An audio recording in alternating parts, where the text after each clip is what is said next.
All right, y'all. This is the rubber membrane that I use to cover my firewood that's mostly dried. Not 100% dry, but it's very close to it.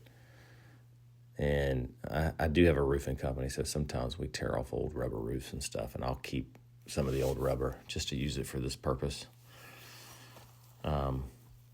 It works really well, but it contours to all the nooks and crannies of the firewood. And so I've created a little bit of a drip edge on the edges, and in the middle I created a ridge, so I put pallets in between the two stacks. So that way there's a high point between the two stacks, because if you don't do that, in my opinion, you will have a pool of water in between the two stacks. And that water's got to go somewhere. So that's why I made a ridge in between with the pallets. And I also made, I stuck out, I don't know, about every 5 or 10 feet or so, a piece of firewood that sticks a little further out on the edges than the other, just to create that drip edge a little further away from the edge of the firewood. And so this membrane over here, which is another roofing membrane called TPO, it's a very rigid surface, doesn't quite contour like the rubber does. But see how it just kind of wants to fold over with the edge of the firewood.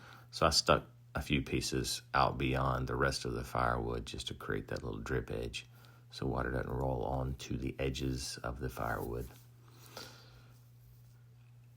And I'll show you kind of what it looks like on the other side too. I'll give you a decent angle of what I did with that.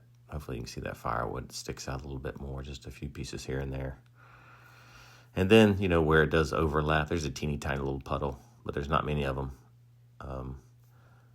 I've created some ridges kind of where the overlaps are.